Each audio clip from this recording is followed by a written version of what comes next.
Hello बच्चों, good morning to all of you. तो अपन बात कर रहे थे किसमें, चैप्टर नंबर 4 था ना, carbon and compound. Carbon and compound में we were discuss about the allotropes of carbon, है ना। In previous class I told you about the allotropes, that what are the allotropes. Allotropes की अगर बात करें तो when a substance show different physical properties and same chemical properties, then the phenomena is known as allotrope, and the other substances are known as allotropes. तो उसके other form होती है, उस अदर फॉर्म को अपन क्या कहते हैं, allotrope of that particular element. Carbon के अगर एलोट्रोप की बात कर रहे थे अपन, तो कार्बन में दो टाइप के एलोट्रोप होते हैं, first is crystalline and second is amorphous. The meaning of crystalline is a regular arrangement of the particles is present, and amorphous means a irregular arrangement of particles is present। तो जब regular arrangement हो तो crystalline होगा, irregular arrangement हो तो वो आपके पास amorphous होगा। क्रिस्टलाइन की बात करें तो कौन कौन से एग्जांपल थे अपने पास। सबसे फर्स्ट एग्जांपल आएगा अपने पास, ये टाइप आएगा डायमंड।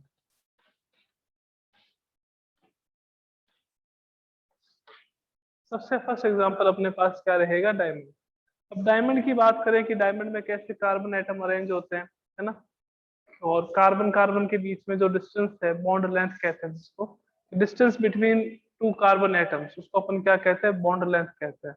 स्ट्रक्चर जो है वो क्या रहती है, उस पर भी डिस्कस करेंगे। तो सब चीजें देखते हैं अपन डायमंड में। डायमंड की बात करें बच्चों, तो डायमंड में जैसे मैंने आपको प्रीवियस क्लास में एक्सप्लेन करा था कि in diamond each carbon atom is bonded by 4 other carbon atoms.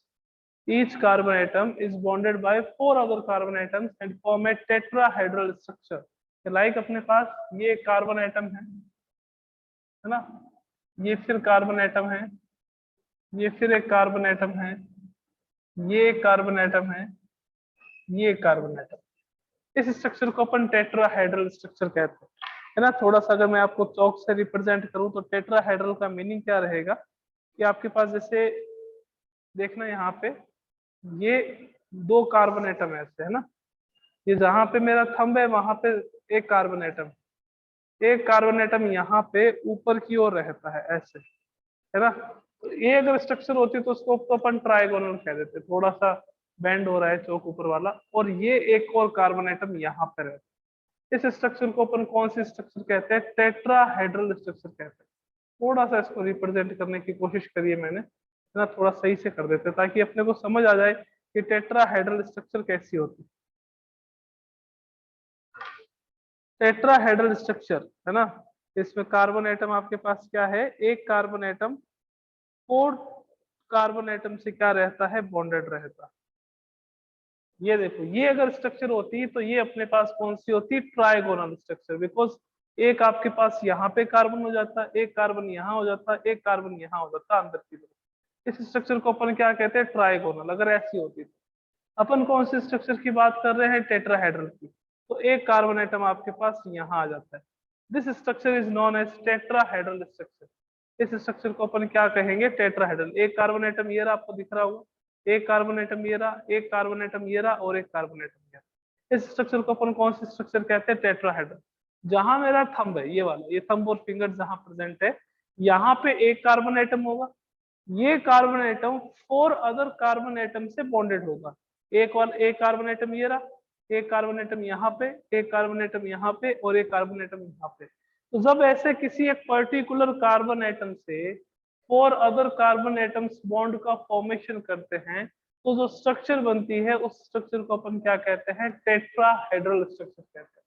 कौन सी स्ट्रक्चर कहते हैं, टेट्राहेड्रल। तो जो डायमंड है, डायमंड में एक carbon atom 4 other carbon atom से बॉन्ड का फॉर्मेशन करके टेट्राहेड्रल स्ट्रक्चर यानी कि ऐसी स्ट्रक्चर का फॉर्मेशन करता है। ऐसी स्ट्रक्चर का क्या करेगा, फॉर्मेशन करेगा। अब एक टर्म आएगी अपने पास, bond length. What is bond length. Bond length का मीनिंग क्या होता है, देखो कि जैसे यहाँ पे एक कार्बन एटम है और एक कार्बन एटम यहाँ पर, तो जो सेंटर वाला कार्बन एटम है उससे इस कार्बन एटम की डिस्टेंस कितनी होती है, उसको अपन क्या कहते हैं, bond length. Distance between the 2 carbon atoms, या यूं कह सकते हैं कि ये बॉन्ड की जो लेंथ होती है इसको अपन क्या कहते हैं, बॉन्ड लेंथ कहते हैं। तो डायमंड में क्या रहता है कि कार्बन टेट्राहेड्रल स्ट्रक्चर का फॉर्मेशन करता है। कैसे करता है कि कार्बन जो है वो 4 अदर कार्बन एटम के साथ बॉन्ड बनाएगा। ये एक टेट्राहेड्रल स्ट्रक्चर, ठीक है। ये 3D स्ट्रक्चर होती है, अपन बोर्ड में तो 2D में शो कर रहे हैं। अब ऐसा नहीं है कि ये स्ट्रक्चर यहीं आके रुक जाएगी, ये जो कार्बन एटम है वो फिर 4 कार्बन एटम से बॉन्ड का फॉर्मेशन,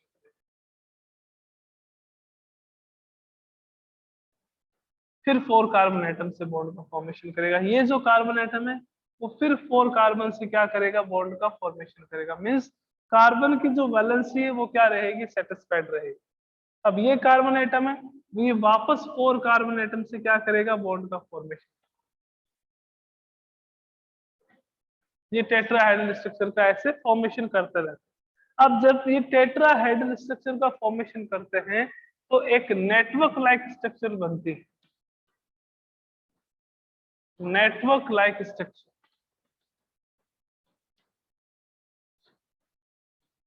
नेटवर्क लाइक स्ट्रक्चर का फॉर्मेशन होता है। तो इस नेटवर्क लाइक स्ट्रक्चर के कारण ही डायमंड जो है वो hardest substance, hardest substance present on earth, है ना, hardest substance present on earth, है ना। इस स्ट्रक्चर को अपन क्या कहते हैं, टेट्राहेड्रल स्ट्रक्चर, टेट्राहेड्रल स्ट्रक्चर का है। ओके, मैं बॉन्ड लेंथ की बात कर रहा था। बॉन्ड लेंथ मींस क्या हो गया, distance between two carbon atom, distance between two carbon atom, distance between two carbon atom. तो दो कार्बन एटम के बीच की जो ये डिस्टेंस है ये होती है 154 picometre, 154 picometre. What is the picometre, 1 picometre is equals to 10 to the power -12 metre. 1 picometre is equals to 10 to the power -12 metre. Diamond जो है वो क्या होता है, एक इंसुलेटर, एन इंसुलेटर। कि सर वाई, क्या रीजन है, तो देखो इलेक्ट्रिसिटी के कंडक्शन के लिए दो इंपॉर्टेंट थिंग्स की रिक्वायरमेंट होती है। क्या क्या, कि अगर आपके पास फ्री आयंस है, if free ions are present और free electrons are present, अगर ये दोनों चीजें प्रेजेंट है तो अपन उसको क्या कहते हैं, कंडक्टर। वो क्या कर सकता है, हीट एंड इलेक्ट्रिसिटी को कंडक्ट कर सकता है। But in the case of diamond there are no free electrons present, no free electrons are present. तो अगर फ्री इलेक्ट्रॉन्स ही प्रेजेंट नहीं होंगे तो इलेक्ट्रिसिटी का कंडक्शन कौन करेगा, इलेक्ट्रिसिटी का कंडक्शन नहीं होगा। डायमंड आपके पास क्या रहता है, एक इंसुलेटर, इंसुलेटर होता है। तो डायमंड इंसुलेटर होता है। क्यों होता है, एक क्वेश्चन आ जाता है कि why diamond is insulator, because in diamond there are no free electrons, कोई भी फ्री इलेक्ट्रॉन्स प्रेजेंट नहीं होते, तो फ्री इलेक्ट्रॉन एब्सेंट होते हैं, तो इस कारण डायमंड क्या रहता है, इंसुलेटर रहता है। डायमंड जितने भी आपके पास सॉल्वेंट है उसमें इनसॉल्युबल, इनसॉल्युबल, जितने भी टाइप के सॉल्वेंट है उसमें डायमंड क्या रहता है, इनसॉल्युबल होता है। अब डायमंड जो है वो शाइनिंग होता है, वो उसका रीजन क्या है, शाइन क्यों करता है, बिकॉज ये लाइट का क्या करता है, रिफ्लेक्शन करता है। Due to the reflection of light diamond क्या करता है, शाइनिंग सरफेस शो करता है ना। तो इसके कारण डायमंड का यूज अपन कहाँ करते हैं, एज ए ज्वेलरी, ज्वेलरी में भी अपन इसका यूज करते हैं। बिकॉज डायमंड जो है वो लाइट को क्या करता है, रिफ्लेक्ट करता है, और ड्यू टू दिस रीजन ये शाइनिंग सरफेस भी शो करता है। और डायमंड का क्या यूज है, डायमंड का यूज आपके पास रॉक ड्रिलिंग में किया जाता है,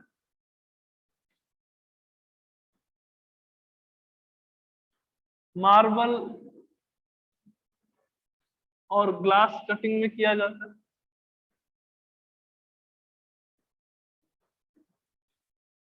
मार्बल और ग्लास कटिंग में भी अपन क्या करते हैं, डायमंड का यूज करते हैं।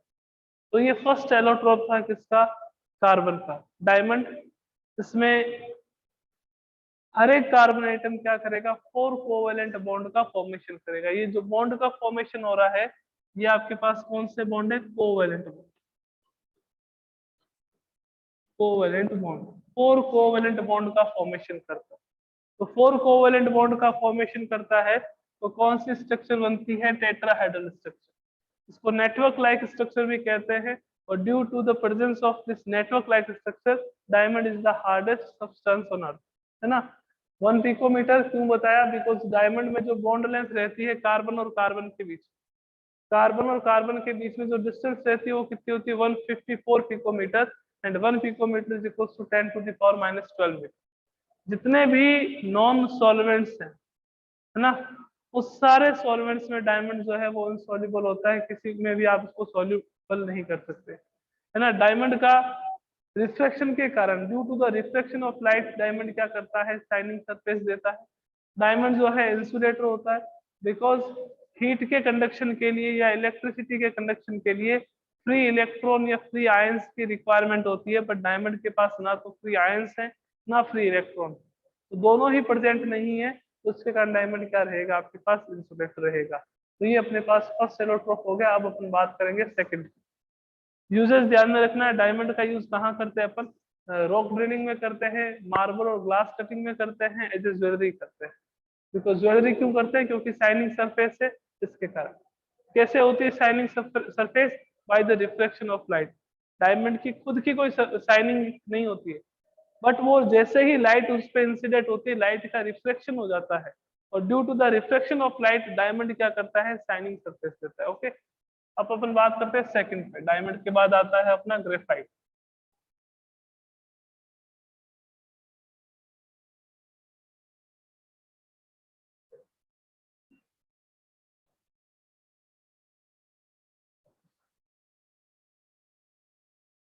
नेक्स्ट एलोट्रोप आता है अपने पास ग्रेफाइट।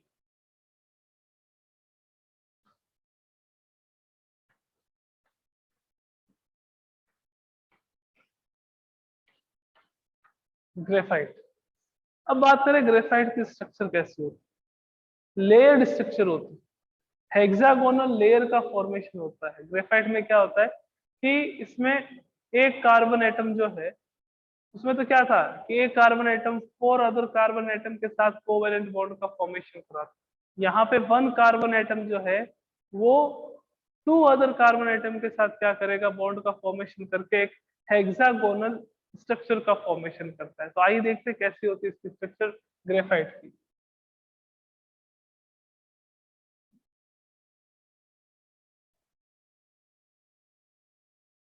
ये हेक्सागोनल लेयर का फॉर्मेशन करता है।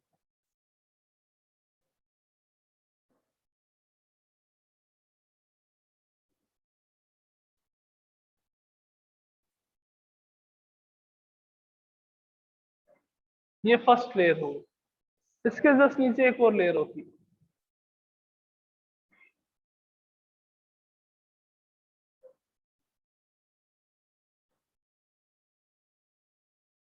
ऐसे लेड स्ट्रक्चर रहती है, और वो लेड कौन सी शेप में होती है? आपके पास हेक्सागोनल, है ना। यहाँ पे आपके पास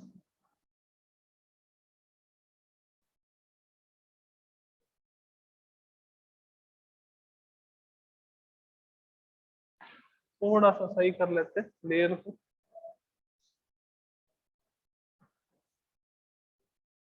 ग्रेफाइट जो है वो one and only non metal है जो क्या होती है? कंडक्टर होती है। बिकॉज ग्रेफाइट में आपके पास फ्री इलेक्ट्रॉन्स जो है वो प्रेजेंट होते हैं। Due to the presence of free electron, graphite can conduct electricity. Graphite क्या कर सकता है? इलेक्ट्रिसिटी को कंडक्ट कर सकता है, बिकॉज इसमें फ्री इलेक्ट्रॉन्स प्रेजेंट होते हैं।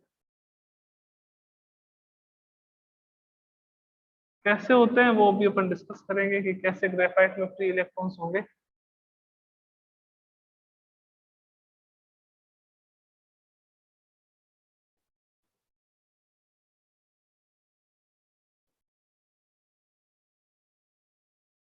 ये ऐसी लेड स्ट्रक्चर है।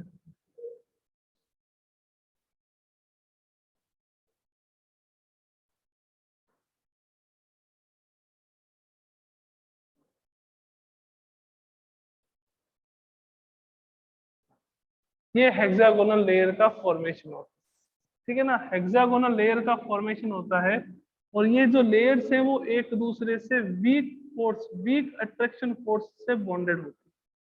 ये जो लेयर्स हैं वो एक दूसरे से क्या रहती है, वीक अट्रैक्शन फोर्स से बॉन्डेड होती है। तो यहां से ये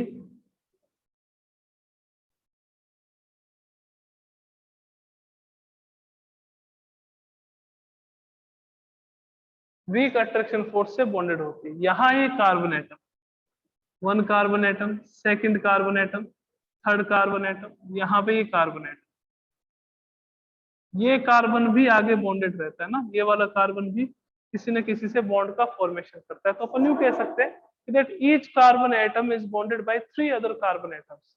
हर एक carbon atom 3 other carbon atom से बॉन्डेड रहता है, मीन्स इसके पास एक इलेक्ट्रॉन जो है वो फ्री रहता है।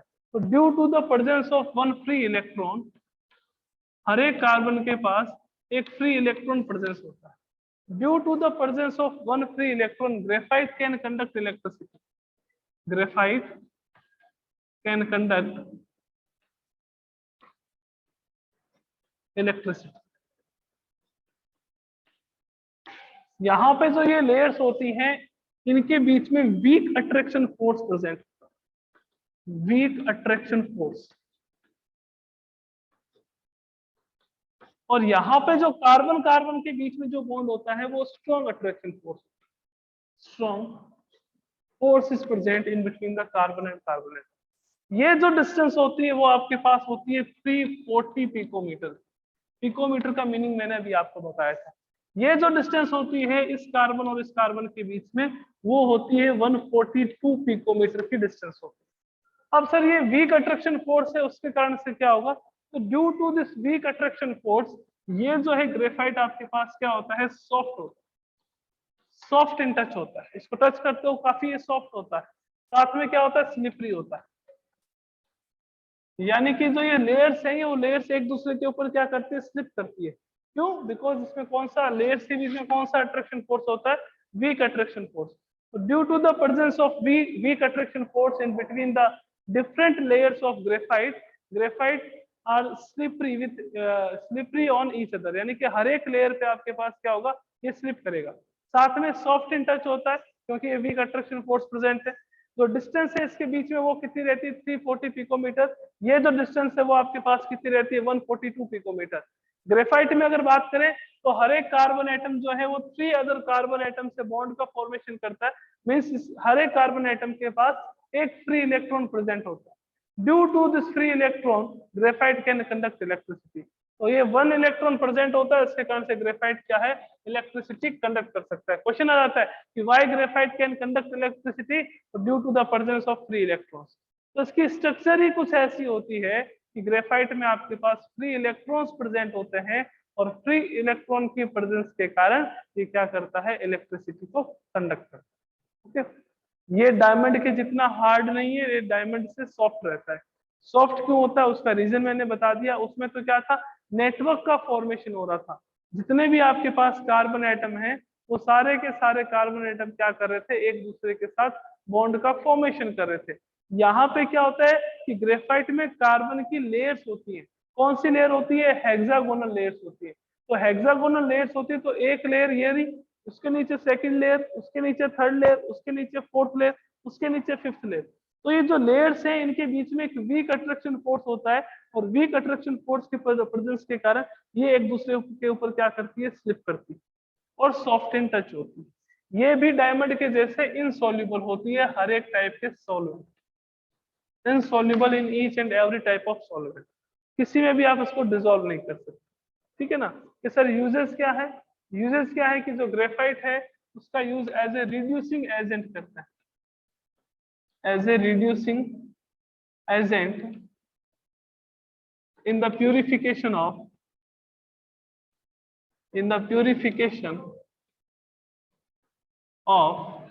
मेटल। मेटल के प्यूरिफिकेशन में एज ए रिड्यूसिंग एजेंट इसका यूज करते हैं।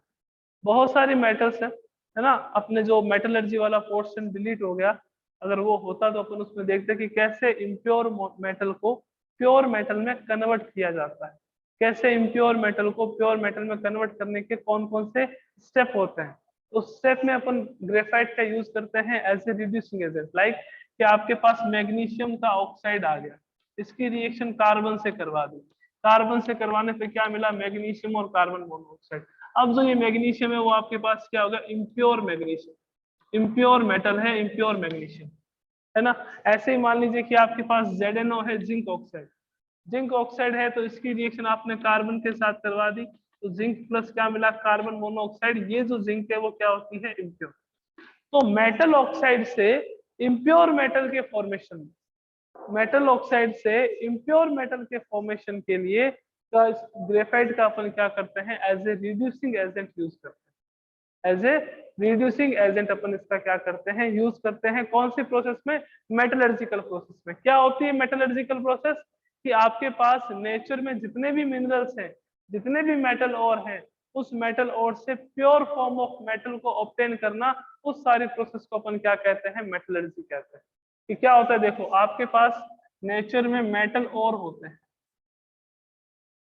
ठीक है ना। इस मेटल और से आपको क्या मिलता है, पहले मेटल के ऑक्साइड मिलते हैं, या मेटल के ऑक्साइड, सल्फाइड नहीं, मेटल के ऑक्साइड में। इस मेटल के ऑक्साइड से आपको क्या मिलता है, इम्प्योर मेटल। मेटल के ऑक्साइड से आपको क्या मिलता है, इम्प्योर मेटल। इस इम्प्योर मेटल से अपने को क्या मिलता है, मेटल का फॉर्मेशन, प्योर मेटल का फॉर्मेशन होता है। इस पूरी प्रोसेस को अपन क्या कहते हैं, मेटलर्जी।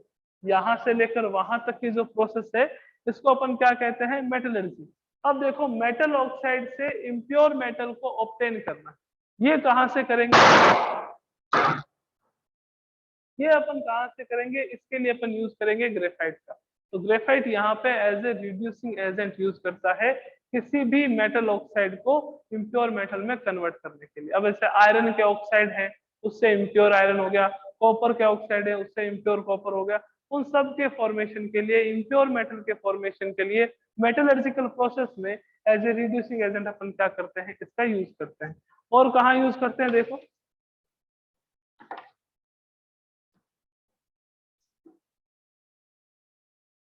और इसका use as a cooling agent, as a lubricant use करते हैं, एज ए लुब्रिकेंट। वो रिएक्शन जो काफी ज्यादा, वो मशीन्स जो काफी ज्यादा हाई टेम्परेचर पे वर्क करती है, उनमें एज ए लुब्रिकेंट अपन क्या करते हैं, ग्रेफाइट का यूज करते हैं। और कहाँ करते हैं, ग्रेफाइट का यूज हमेशा एज ए इलेक्ट्रोड किया जाता है। कि सर व्हाट इज इलेक्ट्रोड, आपको पता होगा अपन ने NaOH का फॉर्मेशन करा था एसिड बेस वाले चैप्टर में, जहां पे अपन ने क्या करा था कि NaCl का सॉल्यूशन लिया था। उस NaCl के सॉल्यूशन में एक कैथोड था, एक एनोड था। उस कैथोड और एनोड को कंबाइनली अपन क्या कहते हैं, इलेक्ट्रोड्स कहते हैं। तो ग्रेफाइट का यूज अपन एज ए इलेक्ट्रोड्स भी करते हैं। तो as a electrodes, as a lubricant, lubricant as a lubricant कहाँ यूज करेंगे, कि वो मशीन जो बहुत हाई टेम्परेचर पे वर्क करती है उनमें एज ए लुब्रिकेंट यूज करेंगे। और as a reducing agent in the purification of metal, metal के प्यूरिफिकेशन में as a reducing agent, as a lubricant और एज ए इलेक्ट्रोड, ये 3 इंपॉर्टेंट यूजेस हैं ग्रेफाइट के। Graphite is only non metal which can conduct electricity due to the presence of free electrons. इसमें free electrons होते हैं, इसकी presence के कारण ये क्या करता है, इलेक्ट्रिसिटी को कंडक्ट करता है। स्ट्रक्चर जो होती है वो आपके पास हेक्सागोनल लेयर्स होती हैं, एक लेयर के नीचे दूसरी लेयर, फिर उसके नीचे नेक्स्ट लेयर, फिर नेक्स्ट लेयर। तो लेयर्ड स्ट्रक्चर होती है। उसमें क्या था, टेट्राहेड्रल थी, इसमें क्या है आपके पास, लेयर्ड स्ट्रक्चर है। ओके, तो ये 2 एलोट्रोप हो गए। यहां तक अगर किसी को कोई प्रॉब्लम नहीं है तो अपने हैंड रेज कर दीजिए। नेक्स्ट और जो लास्ट एलोट्रोप रहता है कार्बन का, वो आपके पास कौन सा है, बकमिंस्टर फ्लोरीन। साइंटिस्ट के नाम पे बेस्ड है, बकमिंस्टर फ्लोरीन।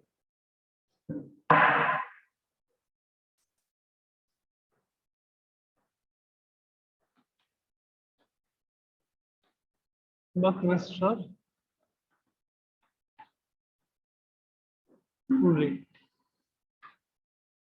ये फुटबॉल लाइक स्ट्रक्चर होती है, क्या ना। इसमें मैक्सिमम जो कार्बन है वो कहां से कहां तक हो सकते हैं, C60 से C370 तक हो सकते हैं। बट मोस्ट स्टेबल फॉर्म जो है इसकी, मोस्ट स्टेबल फॉर्म जो है इसकी, उसमें कितने कार्बन होते हैं, C60 से C70 कार्बन तक। वो आपके पास मोस्ट स्टेबल फॉर्म रहती है ग्रेफाइट, फुल रिंग की, है ना। फुल रिंग में आपके पास कौन कौन सी रिंग्स होती हैं, एक तो हेक्सागोनल रिंग होती है, हेक्सागोनल रिंग, और एक आपके पास क्या होती है, पेंटागोनल। दो टाइप की रिंग्स प्रेजेंट होती है, एक तो हेक्सागोनल रिंग और एक आपके पास pentagonal ring. Total number of hexagonal ring कितनी रहती है, 20, और total number of pentagonal ring कितनी रहती है आपके पास, 12। हेक्सागोनल रिंग का मतलब क्या होगा, ऐसी स्ट्रक्चर, हेक्सागोनल। पेंटागोनल का मतलब क्या होगा कि पेंटागन का फॉर्मेशन होगा, ऐसा, पेंटागन का फॉर्मेशन होगा ऐसा। तो हेक्सागोनल रिंग और पेंटागोनल रिंग जो है वो प्रेजेंट होती है। Total number of hexagonal ring कितनी रहती है, 20, और total number of pentagonal ring कितनी रहती है आपके पास, 12, है ना। ये फुटबॉल लाइक स्ट्रक्चर है, football like structure,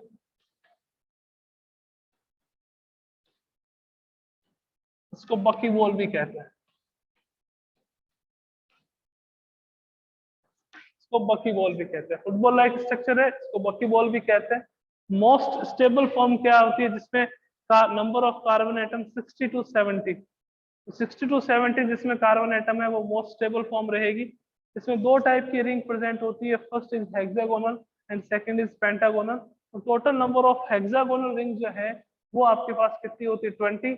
total number of pentagonal ring जो है वो आपके पास कितनी होती है, 12। और इसी के साथ अपने जो कार्बन के एलोट्रोप्स है वो कंप्लीट हो गए, है ना। Allotropic form of carbon complete हो गया। कोल के बारे में, कोक के बारे में अपन ज्यादा डिस्कस करेंगे नहीं, वो एमोर्फस एलोट्रोप्स है कार्बन के। अपन ने जो क्रिस्टलाइन है उसके बारे में डिस्कस करा है, डायमंड के बारे में, ग्रेफाइट के बारे में और फ्लोरीन के बारे में। अब जो नेक्स्ट क्लास आएगी उस नेक्स्ट क्लास में अपन ये डिस्कस करेंगे कि वर्सेटाइल नेचर ऑफ कार्बन, क्यों अपन कार्बन और उसके कंपाउंड की स्टडी कर रहे हैं, कोई और एलिमेंट क्यों नहीं ले रहे, लाइक अपन सिलिकॉन क्यों नहीं ले रहे, लाइक अपन ऑक्सीजन क्यों नहीं ले रहे, लाइक अपन बोरोन क्यों नहीं ले रहे, बेरिलियम क्यों नहीं ले रहे, कार्बन के बारे में ही क्यों डिस्कस कर रहे हैं इतना, क्या रीजन है। और उसके बाद अपन डिस्कस करेंगे that what are the organic compounds, what are the organic compounds, है ना, कि ऑर्गेनिक कंपाउंड्स क्या होते हैं, तो उसके बारे में भी अपन डिस्कस करेंगे। तो ये जो कार्बन के एलोट्रोप्स हैं ये टॉपिक अपना कंप्लीट हुआ। कल की क्लास में यानी कि नेक्स्ट क्लास में अपन देखेंगे वर्सेटाइल नेचर ऑफ कार्बन, कि क्या क्या मेन पॉइंट्स हैं जिसके कारण कार्बन जो है वो डिफरेंट प्रॉपर्टी शो करता है, वर्सेटाइल नेचर शो करता है ना। और उसके बाद अपन ऑर्गेनिक कंपाउंड क्या होते हैं, what are the organic compounds, है ना, क्या क्या थ्योरी थी ऑर्गेनिक कंपाउंड्स की, उसके बारे में भी डिस्कस करेंगे। ओके बच्चों, तो मिलते हैं नेक्स्ट क्लास में। Thank you so much.